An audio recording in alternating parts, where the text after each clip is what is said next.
കൊച്ചു പിടിക്ക് 100 രൂപ എന്ന് പറഞ്ഞു. എന്നാൽ ആ ഫ്ലവറയിൽ അങ്ങ് തൊട്ടപ്പോൾ ഏകദേശം 5 ദിവസത്തോളം പഴക്കമുള്ള ഒരു ഫ്ലവർ ആയിരുന്നു. പൊടിഞ്ഞു അതിൻ്റെ പൂ മുഴുവൻ പോവുകയാണ്. കാരണം ആ കടയിൽ കയറി ഉഷാറൊന്നും ഈ ഒരു ഫ്ലവറിനില്ല. ഏകദേശം അത്രയും ദിവസം പഴക്കമുള്ള ആ ഫ്ലവർ നമ്മൾ വാങ്ങിയില്ല. കസ്റ്റമറുടെ അടുത്ത് നമ്മൾ പറഞ്ഞിട്ടുണ്ടായിരുന്നു കിട്ടിയില്ലെങ്കിൽ നമ്മൾ ഇങ്ങനെ ചെയ്യും കേട്ടോ എന്ന് പറയുമ്പോൾ അവർക്ക് നോ പ്രോബ്ലം.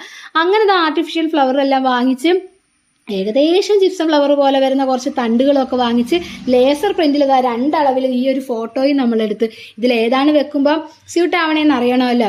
അങ്ങനെയാണല്ലോ വേണ്ടത്. അങ്ങനെ വൈറ്റ് ഫ്ലവർ വെച്ച് മോളിൽ സെറ്റ് ചെയ്തപ്പോൾ എനിക്ക് ഇഷ്ടപ്പെടാത്തപ്പോൾ ഞാൻ റെഡ് ഫ്ലവർ മോളിലും വൈറ്റ് ഫ്ലവർ ഒരെണ്ണം താഴയിലും കൊടുത്ത് പിന്നെ എൻ്റെതായ കുറച്ച് മിനുക്ക് പണികളും ഒക്കെ ചെയ്ത് ഞാനിത് റെഡിയാക്കിയിട്ടുണ്ട്.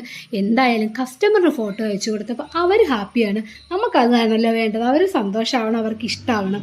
അപ്പം ഇന്നത്തെ വീഡിയോ എന്ന് പറയുന്നത് ഇത്രയേ ഉള്ളൂ. അപ്പോൾ ഇഷ്ടപ്പെട്ടെങ്കിൽ ലൈക്ക് ചെയ്യാനും ഷെയർ ചെയ്യാനും സബ്സ്ക്രൈബ് ചെയ്യാനൊന്നും മറന്നു നോക്കരുത്. Okay, thank you, bye. അപ്പോൾ ഇതേപോലെ പൂക്കളൊക്കെ കിട്ടുമ്പോൾ കിട്ടിയില്ല എന്നുള്ള നിവർത്തികേട് കൊണ്ട് ആരും പോയി വാങ്ങരുത്. ഓക്കെ.